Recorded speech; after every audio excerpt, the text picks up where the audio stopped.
Deezer is getting about 50,000 fully AI-generated tracks uploaded every single day. Human artists are probably going to also complain about Soul, but secretly using the tools themselves.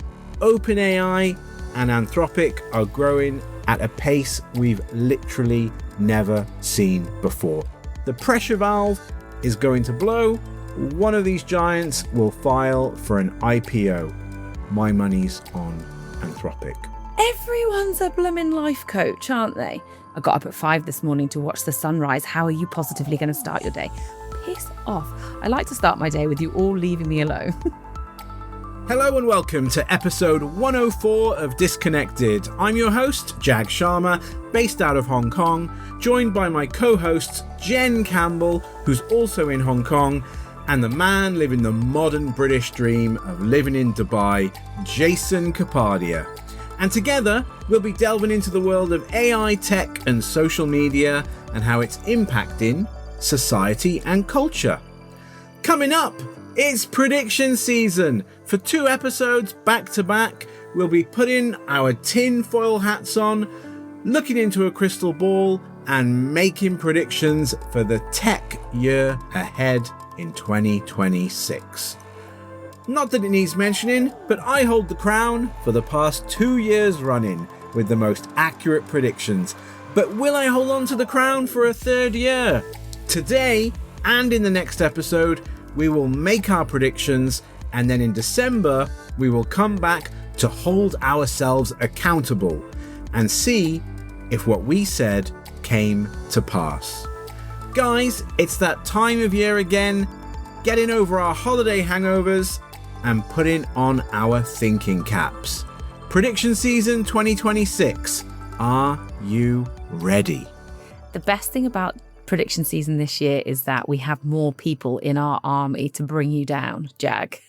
So you have me and Jason in this episode, and Felina and Matt are coming for you. Somebody is taking the crown. I think we just all need to try to get second place, right? Because Jag is gonna... Jason, that's a terrible one. Do you know what? I'm most looking forward to Jen's predictions. I still remember your predictions from last year, Jen, that there'll be a competitor to LinkedIn that will come out of nowhere, and that also Westerners will suddenly take to Chinese social media apps. I love those predictions. They're not. Well, the thing is, I have learned that predictions are not things that I would like to happen. They're supposed to be things that will happen. So I've changed my tact this year. Just you wait. All right. Okay. I look forward to it. Well, do you know what, guys? Let's get into it. And why starve the audience? Let's give them a prediction that's definitely going to come true. So I'll go first. All right. Gather round, because the most iconic slab of glass and metal in the world is finally about to bend. I'm calling it, guys. 2026, Apple will announce its first foldable iPhone. For years, we've watched Samsung and others play with the form factor, flipping, folding, doing their best impression of a futuristic pocketbook. And Apple? They've just been watching, refining, and waiting for their moment to perfect it. Well, my friends, that moment is coming. According to the grapevine, this isn't just a Me Too device. We're talking a book-style foldable, potentially launching alongside the iPhone 18 series. R&D is in overdrive to minimize that notorious crease. And in a fascinating twist, rumors point to the return of Touch ID instead of Face ID, likely for engineering reasons inside that slim hinge. But why now? Well, the market is primed, foldable shipments are growing, but analysts say an Apple entry could supercharge growth by 30% in a single year. Sure, prepare for a wallet whopple in price. We're likely talking well over $2,000, but this is the redesign iPhone fans have been craving for. After years of incremental updates, the wow factor is finally coming back. Apple is about to fold the future into our pockets. And I, for one, can't wait to see it. And I might finally upgrade my iPhone. So the specific prediction is Apple will announce a foldable iPhone in 2026. What are your thoughts, guys? You know, loads of people every year make this type of prediction that Apple's finally going to get into the game and reimagine their best-selling phone. But for some reason, I reckon they're just going to carry on with their slab for another couple of years. So, I don't know. Maybe I'm just rooting against you, Jag. The trouble is, when there's something that people have been rumoured about for a few years, it has got to drop at some point. So, sadly, it could be this year. This year could be Jag's year. I don't really understand the hype about this whole foldable phone thing. I mean, maybe it's not me that's the target audience, but I like my slab. It works perfectly fine for me. I could see it more useful if you had maybe a tablet, but then I guess you're just getting into laptop territory. I don't know. Maybe it is coming. Maybe it's just not for me. Apple famously don't like to, cannibalize their other product categories. That's why they didn't put they're such a touch-centric company, but they don't put it on their Mac, right? In terms of a touchscreen, and making a foldable phone will kind of cannibalize iPad sales.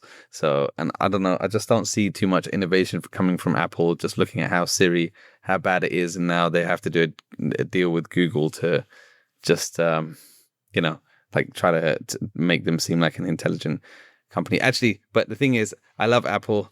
I make most of my money from Apple. So, yes, you're the best company in the world. That was a swift change of opinion. I love you, Apple. he suddenly realized where his bread is buttered. The thing is, they released that iPhone Air when they launched the iPhone 17. And I think it's a precursor. The iPhone Air is thin. A foldable iPhone can essentially take a lot of that technology from the iPhone Air and just create two bits that they stick together. So I do think it's coming, but just to reiterate, for when we listen back to this in December, remember my specific prediction is Apple will announce a foldable iPhone in 2026. Oh my God. Are you serious? They will announce it. That's my prediction. That's my announce. Well, I think actually what you said, it had to be quantifiable. So I would like an exact date that is going to happen. If they announce in 2026, and we will assess it in December, did they actually announce a foldable iPhone? And the reason why I keep saying the word announce is because, some of what I've read is that actually the next iPhone, the iPhone 18, may not come out in September. It might not come out until March next year. Because they might start looking to have releases approximately every 18 months rather than every year. I don't know if that's true or not. But anyway, that's my prediction. They'll announce a foldable iPhone this year. Okay, should we move on? We know that one's going to happen, so why don't we move on? I want to save Jen for third. So, Jason, can we get one prediction from you? I want to delay my excitement. So rude. So my prediction is a song created entirely by AI will be the first to pass 100 million streams in 2026.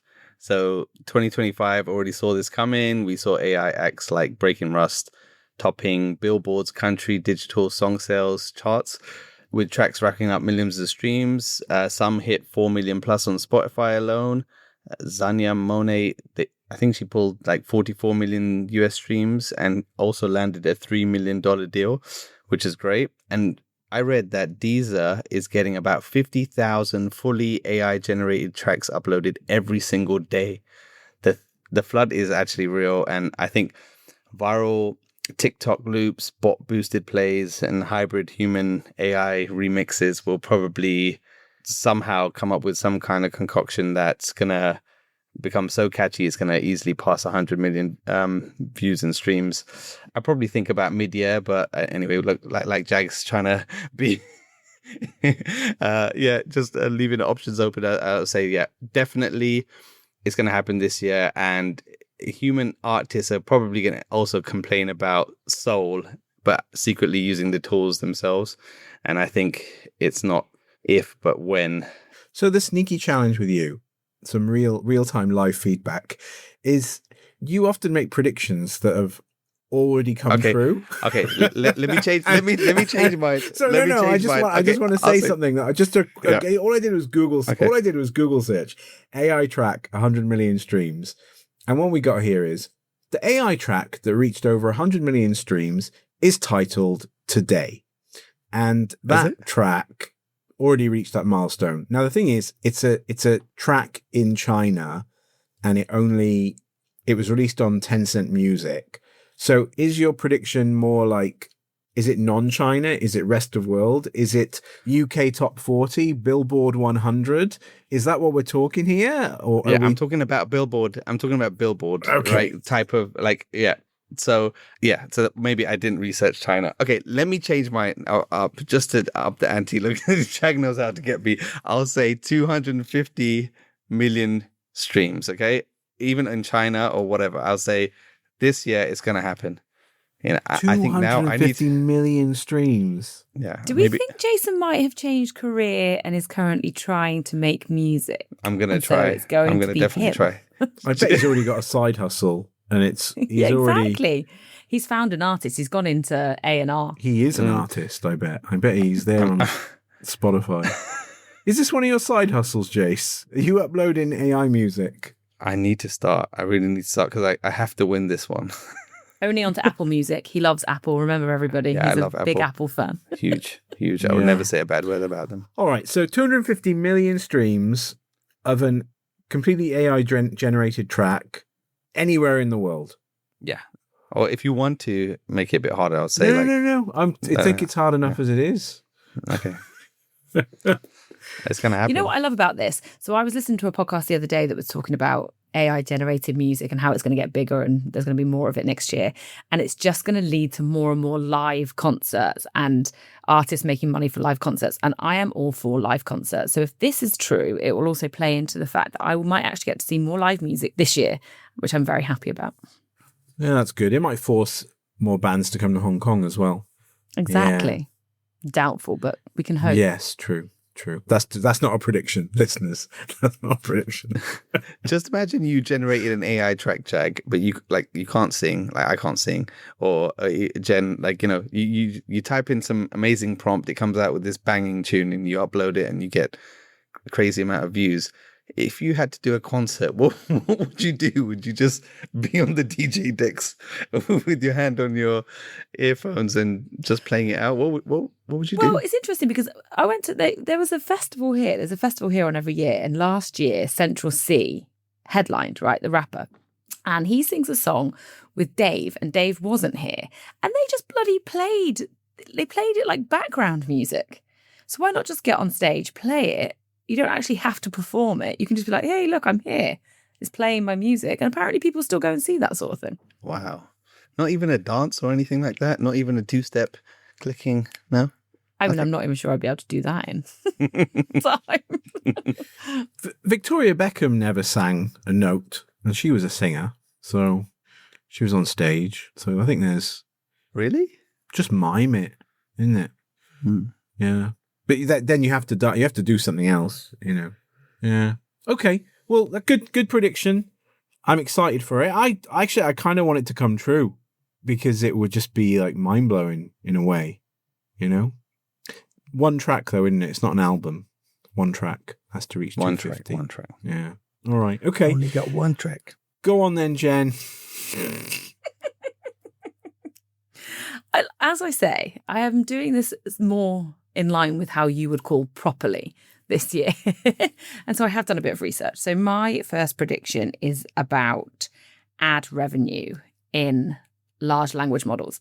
So this whole year I've been, in fact, the year before also, quite fascinated with how large language models and GEO works and how, you know, brands are going to get ahead. And so everything is pointing to the fact ads are coming. And I guess this is the point, right? If you look at any of the social platforms, they start off well-mannered in that you can connect with friends and let's say, you know, they're overtaken by ads. So ads are coming, and that's my prediction. We will have ads in ChatGPT, Gemini, Claude, Perplexity. And I guess Gemini is a bit harder because it sits within Google, but what format they'll come in. My actual prediction is how much money is going to go into ad revenue in large language models. So here's my research. Here's my thinking. So you can see how I got to where I got to. Google ad revenue in 2024 was $264 billion US dollars. That's how much Google made from ad revenue. Now, 31 billion of that's from Google Display Networks. So let's say 230 billion US dollars from ad revenue. Meta's ad revenue in 2024 is 162 billion US dollars. TikTok's ad revenue is 24 billion US dollars. So my prediction is that ad revenue on large language models will be more than 5 billion US dollars. How do you feel about that? Have I got you stumped? You didn't think I was going to come with a real prediction, did you? And now you don't know what to do with the information. No, I think it's actually going to be more. I think it's definitely going to be more. That's why I went low, Jason. Yeah. Yeah, no, I think you've got this one in the bag, Jen. It's definitely going to happen. So here's my question. What do you think these ads are going to look like? Because this is not part of my prediction, Jag. This is just conversation between Jason and I. You can keep your mouth shut. I am thinking about it, and it's going to be contextual, right? It's going to be within the responses that you're getting from these large language models. And how are they going to do it without annoying people? Because everything I read is things like, you're going to get e-commerce recommendations and it's going to be highlighted in the same way sponsored ads are highlighted, that sort of thing. Or you're going to get, contextual placements. So in the same way, search now gives you sponsored ads first, or Amazon gives you sponsored ads before you get to the actual content that you want to buy without paying somebody money. So conversational prompts and e-commerce links going to be huge. Is that just going to annoy people, or do you think we're going to get used to it very quickly? I think it's more, if it provides something relevant to the user, they probably won't find it as annoying. I mean, they would obviously like the AI to be impartial, but it's just, especially if you're a free tier user, it's something that you're going to have to accept.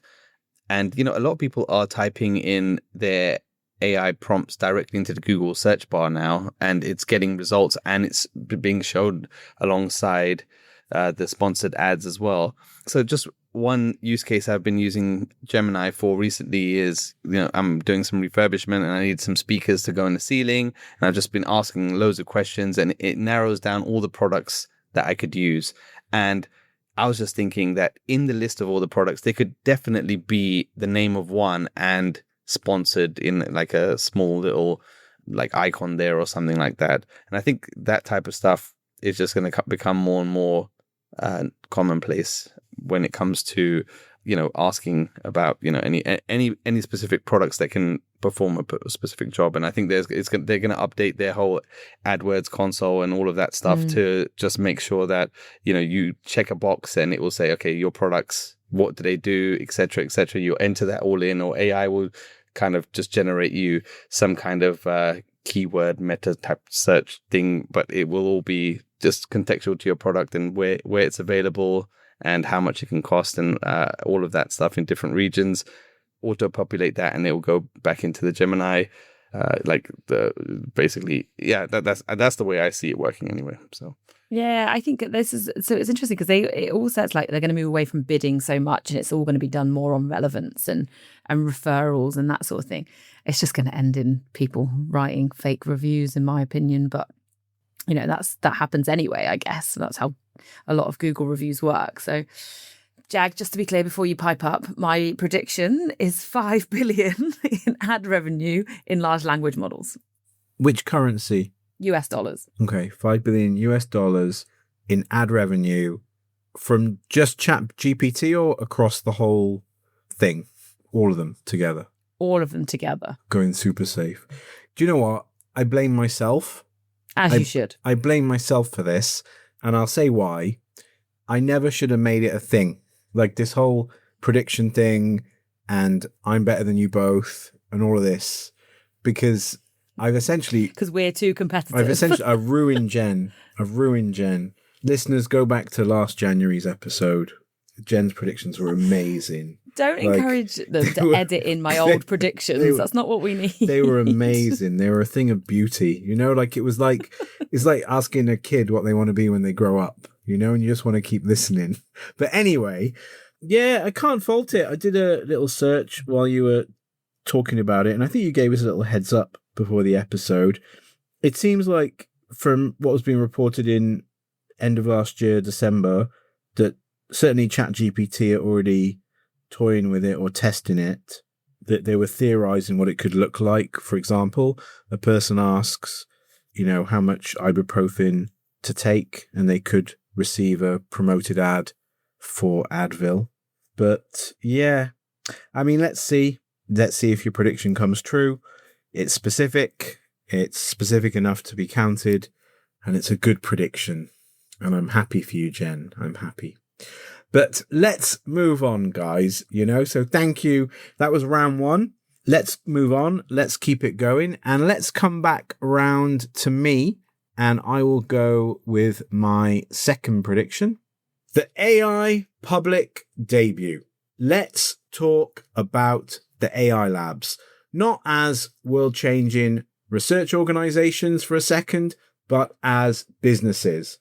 And what unbelievable businesses they are.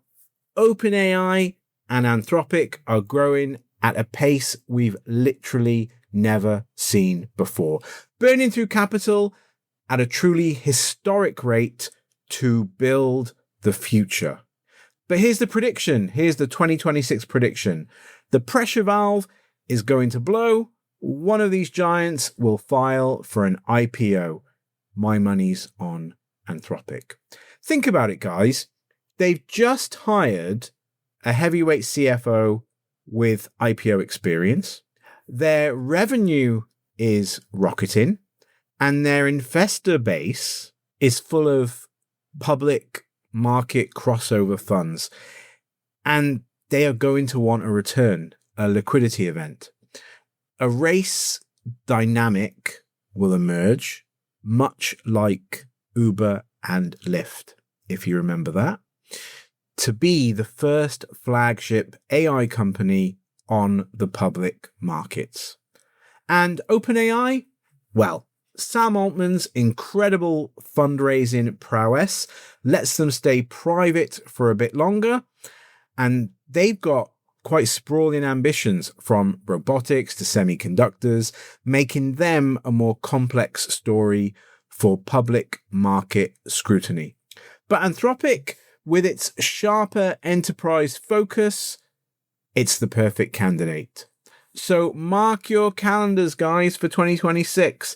We're going to witness one of the most hotly anticipated multi-billion-dollar public offerings in history. The era of AI as a purely private venture is about to end.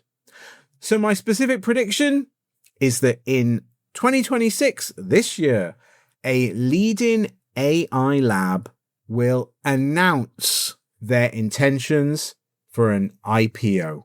What do you guys think? You have to be specific. I was specific. Which one? You said a leading AI lab. You have to say which one. This was so specific. I'll read it again. My specific prediction is that this year, 2026, a leading AI lab will announce their intentions for an IPO. So let me get this right. I could say a brand is going to announce a new product launch. All right. Okay. I'll be more specific. Okay. All right. Fine. Okay. All right. I have to state it, don't I? It's like we're in a court of law. Okay. My specific prediction is that this year, 2026, Anthropic will announce their intentions for an IPO. Anthropic will announce their intentions for an IPO. Thank you very much. Case closed. So if they go through the IPO, your prediction is null and void. No, because they would have announced it. Yes. They would have announced it. No. They would have announced it. No, I'm not having that. I'm not having that at all. They would have announced it. Then when they go through, that's a whole separate prediction. Hey, guys, I don't make the rules. I just think them up and write them down. Yeah. You make the rules and you bend them any way you like. I just think them up and I write them down. And it's different. Okay. No words from Jason. So I think he's agreed. He's in alignment. So I think we can move on. You can have that. Yeah, I can have that. I am having that. Thank you. Right, Jen, why don't we move on to you? It's going to be another serious prediction, but well done. I blame myself. Go on, Jen. Take us through your next prediction. So my next prediction is that AI-generated content is going to surpass 50% of total posts on major social media platforms. How do you feel about that? Isn't that already the case? Are you turning into Jason? No. Well, okay, so at the moment it's not reported on. So part of what I've been reading, part of what ChatGPT tells me is that the platforms are going to have to start doing kind of publicly disclosing transparency reports. So in the same way that content creators currently have to say that it's sponsored content or that they're running ads, whenever they post anything they're getting paid for, what social platforms are going to have to start doing is getting them to also say if stuff has been AI generated. And they are going to start doing transparency reports, apparently, in the work. So it's going to be easier. Like at the moment, you can't actually quantify it. Whereas by the end of 2026, you should be able to, because some of the major platforms are going to have to start reporting on these things. Oh, I don't know, Jen. Because doing a quick Google search on it, it's already been... The statement AI content will make up more than 50% of social media content is supported by several recent studies and predictions. So... You didn't tell me I had to come up with these predictions myself. I literally typed into ChatGPT, give me a prediction that Jag won't give me shit about. They're saying that it's already like that. So, but there's no one can actually quantify it currently, Jag. Yeah, but then you're going to come back at the end of the year and say, Forbes said this or Futurism.com said this, and it's just like, okay, you need to be. I don't make the rules. I just write them down. Okay, so you made me pick Anthropic, and you guys still weren't happy, but you can't just say tell me a platform. I think TikTok for sure, and I think Instagram. Look, you're going so safe. I'm going to pull you up on the safe in December. You'll win it on that. You'll get it correct, but I'll pull you up on safety and reduce the points. How do you think you've won the last 2 years? Reduce the points. I'm really confused about this. I'll reduce the points on you being super safe here. Unbelievable. Okay. One rule for one for the other. What is this? A dictatorship? It's not a democracy, is it? Didn't you see the news? Democracy is so passé, So let me just get this straight. Jag has made a prediction that Anthropic is going to IPO because are they going to announce, right? But they've already hired. There's reports that they've already hired investment banks, right? And basically, it's going to happen, Jag's poured right? his money in. It's literally there. It's going to happen. Yeah, but and will Jen they announce it? And you think he's going to wake up one day and it's going to have happened, and then your prediction's not going to work because there was no announcement. That would suck, actually, if it just happened with no announcement. And Jen is making a prediction that something that's already true but hasn't been quantified yet. So there hasn't been like, oh, here's a report. So it's all about the report coming out that 50% of content. Welcome to the world we live in, Jason. You've got to play Jag's games. Yeah, I can't believe you haven't learned this by now. Don't hate the player, hate the game. Yeah, I understand. Okay, well, I mean, okay, let's see what the report you come up with. It can't just be like a TechCrunch article. We need some solid... I've just commissioned a report. Have you? No, I haven't. I should, though. All right, well, that's your prediction. I mean, yeah, it'll come true. We're very safe, but it'll come true. But it's on a wider point on it, though. Prediction aside, what do you feel about more than 50% of social media content being AI generated? Is that an issue for you, Jen? I mean, it's not really an issue for me. I don't really care about social content. I think if people are watching it and viewing it and liking it, why not? It's not going to stop you scrolling on Threads? I don't have Threads. Oh, yeah, you Jack, messaged me that. Literally, I sent you something on Threads and you replied, I don't have Threads. Jag, you're the only person I know that uses Threads. Really? It's got as much traffic as X now. So I think you and I are not opposite. I don't know anyone using X either. Jason. Yeah. Okay. Only for Elon. While we're on the topic, it's not one of my official predictions, but it's like just an unofficial one just to keep an eye on. And I think I mentioned it before the recording.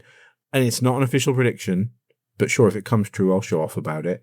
Instagram might overtake Facebook for daily active users, monthly active users, both, one or the other, this year. And the reason why I say that is because they've literally almost caught up in overall user numbers, but Facebook is slowly just like just creeping downwards, but Instagram is still on tremendous growth.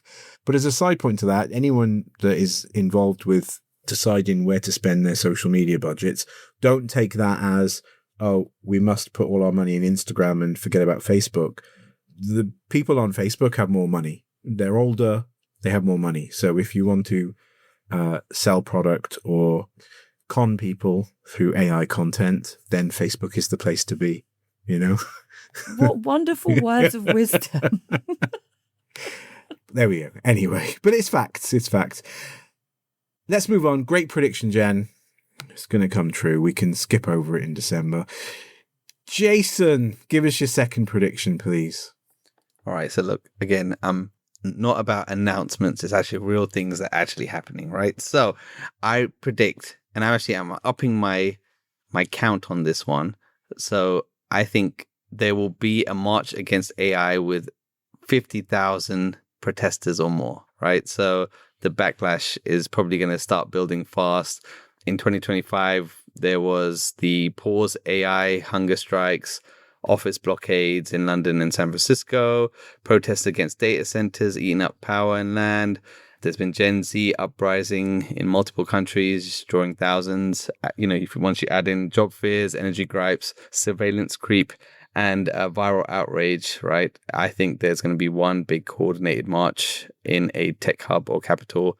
Okay, well, I have to specify which one it's going to be. It's going to be American City. Let's just say San Francisco, right? And it's going to easily pull 50,000 people. And I think that loads of people are going to film it. And it's probably, they're going to AI enhance it and turn it into clips and all the rest of it. So...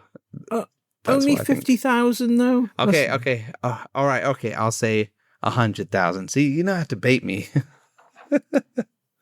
Do you know what? You give in to him so easily, Jason. We said so many times you can't keep saying 50,000. announce. 50,000. Stick to your guns, No, Jason. do you know what, Jace? Because to make it, because you've gone, to be a bit fair on you there, I like the fact that you've upped it to 100,000, but we'll give you the whole of the United States. Yes. And I can add up all. And Greenland. Hey, what about Venezuela? We can add that too? That's not that. So I shouldn't have gone that political even on that. So forgive me. That's my fault. But yeah, let's just stick with, you've got the whole of the United States for 100,000 to happen. That's fair. That's fair. Because it could happen in New York. And I won't want to take that away from you if it happened in New York, so, but 100,000 official counting, let's see. But yeah, it could happen. But do you think, what are the reasons why you think it would happen?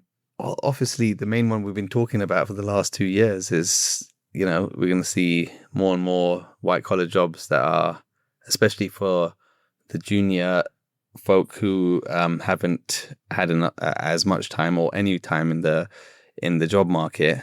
That's what I think that's going to be the real thing that sets people off. And then, all the rest of it, data centers and energy price increases and, everything that you see on TikTok and Instagram getting everyone riled up.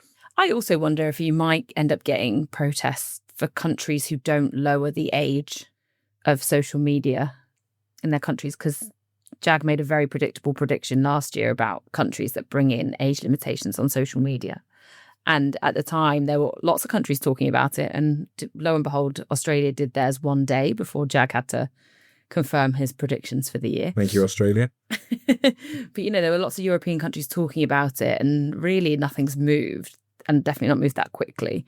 So I also wonder if you're going to get a bit more uprising about that too.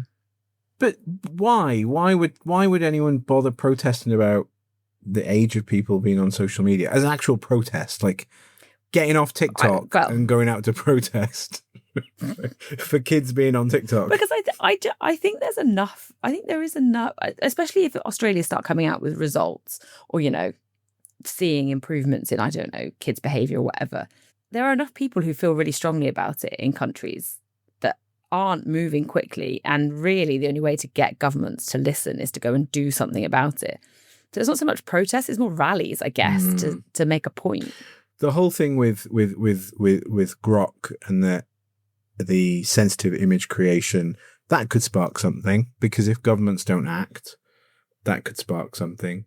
But I heard Grok's going to be used in the US military now, so don't know. they can undress the people before they shoot them at long range distance. I don't know what the use will be. But yeah, fair point. Let's move on, guys. And you know what? I'm going to save my remaining predictions for the next episode with Matt and Felina. But you guys, I believe, have one more prediction each. All right. I'll go first. I reckon by the end of the year, one of the major labs, oh crap, I have to announce which one it is. But anyway, my prediction was one of the major labs releases an AI model with continual learning.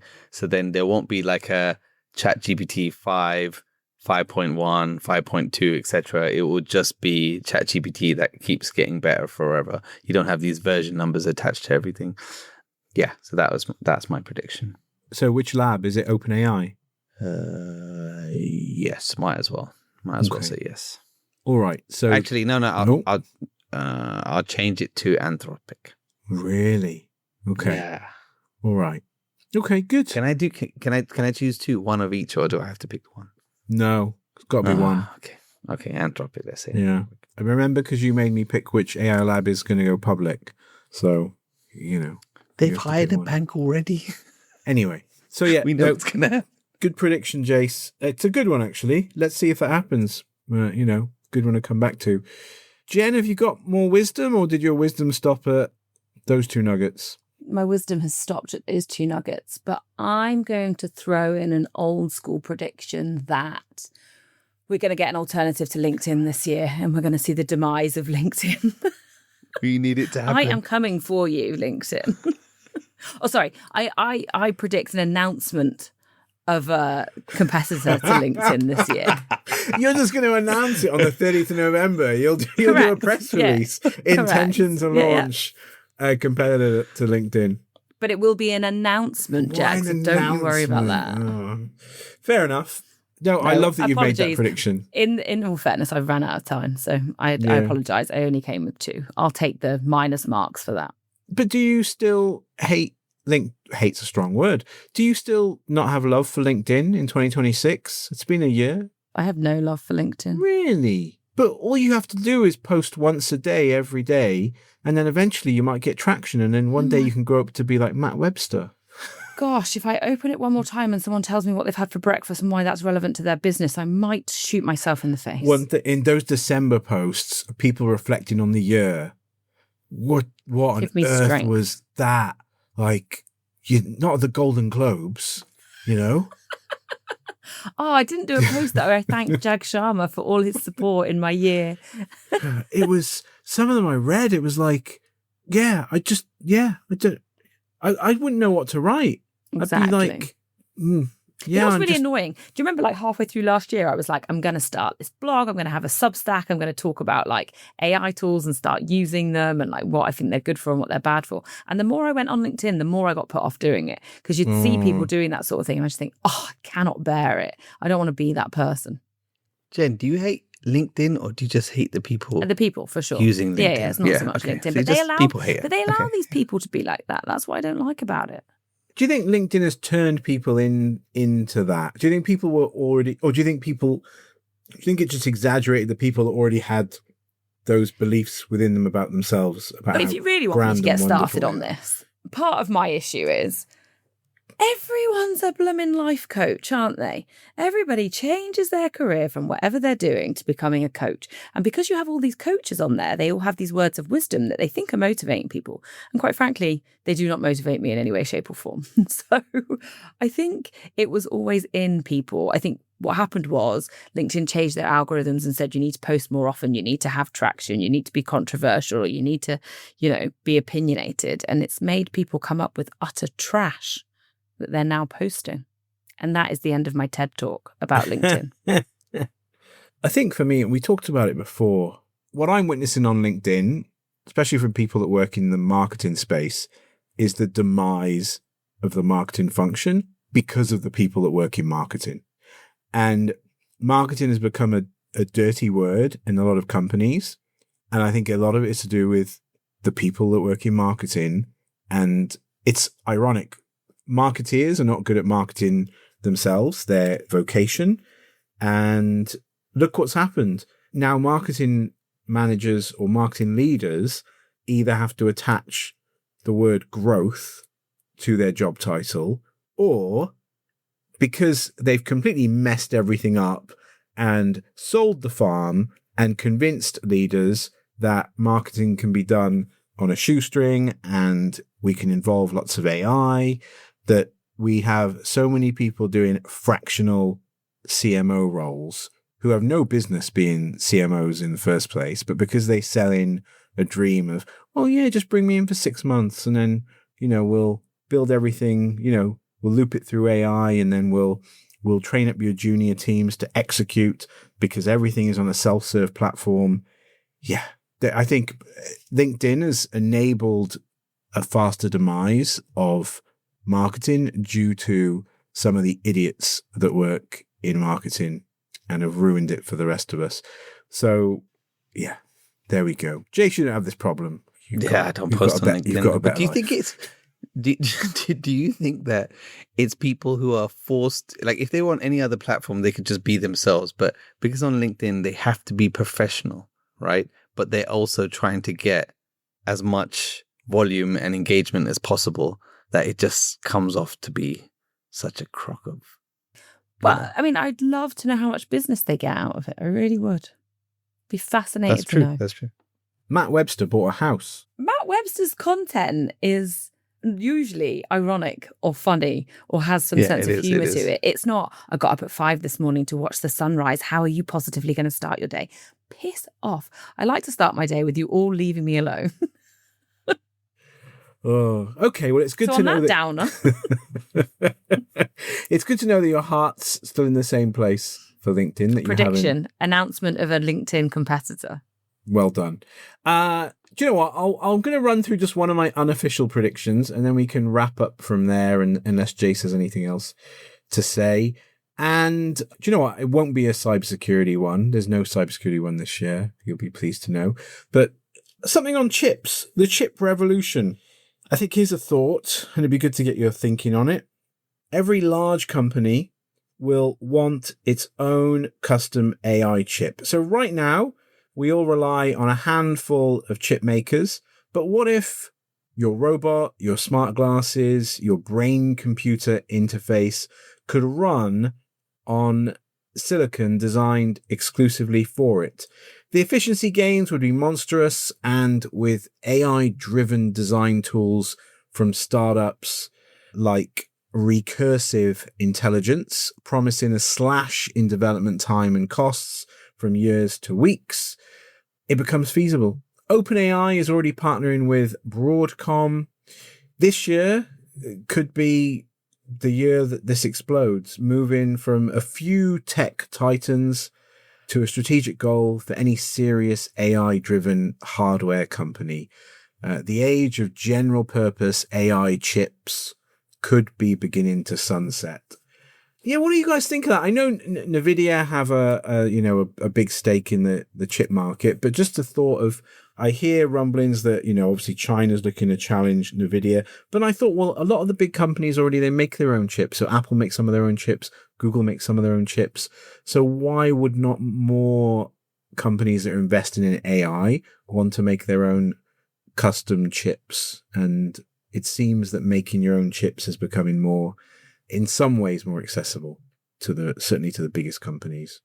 Is this a prediction that more companies will do that this year? Unofficial. I'm not accountable, but sure, I'll take brownie points if it comes true. So I'm not, I'm only human. Can we make it a bit more specific? Oh, it's not an official prediction, so it doesn't matter. Okay. I can't get points for this.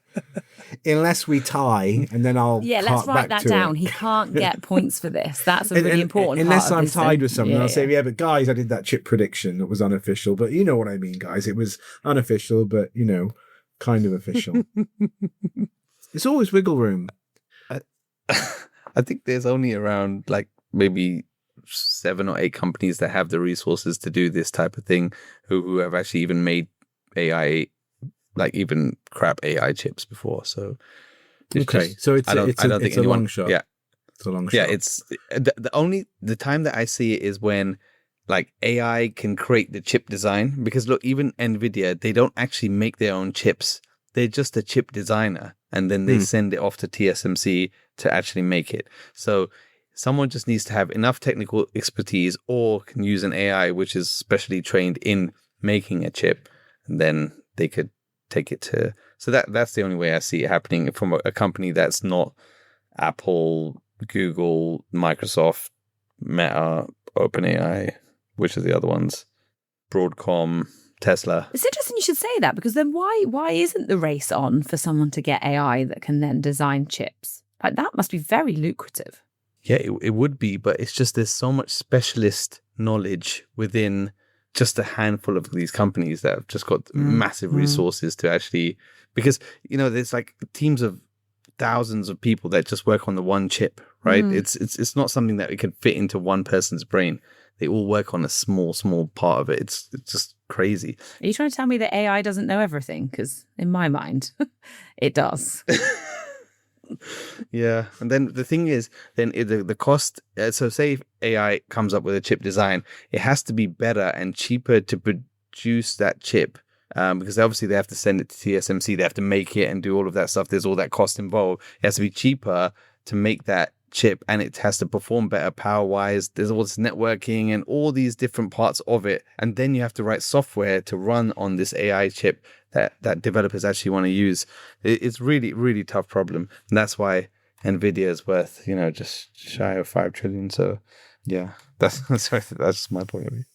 All right. Yeah. Well, that's my unofficial prediction. But are you saying that one out of the company outside of the big one? The one you just talked, the prediction we just talked about. I'm not gonna. No, I don't need to be specific, is there? Because it's unofficial. I'm just forecasting. I'm having fun, Jace, with my unofficial prediction. Do you know what, guys? I think we're good there. We're good. I'm very happy with my official predictions. Not all safe, like some. And I guess we'll see in December when I come up with the scoring system. I wanted to ask one question, actually. When we're having this end of year reunion on our predictions, are you going to only score us against the ones you made, the predictions you made against us, or is the ones against Matt and Is it going to be Felina? all of us against each other? Is that what you mean? Yeah, all of us against each other. Oh, okay. So you're not making any predictions on the next episode? No, I'm making 2 more. Oh, you're making 2 more. Okay. Yeah, so he's got more chances to get more points. Yeah. Yeah, I get 4 predictions. You guys get 3. Again, guys. He's got 6 predictions. Again, guys. I don't make the rules. I just think them up and write them down. But I have to speak on the next episode, I can't just be quiet. Oh, I made my predictions with Jason and Jen, and then that's that. No. Anyway. Jason, we could do a spin-off one. Yeah, we have to do one. And only talk about announcements. Anyway, Jag has to go. He's got more points to earn in the next episode. Yes. Thank you, Jen. Thank you, Jason. And thank you, listeners. This has been episode 104 of Disconnected, and we'll see you on the next one.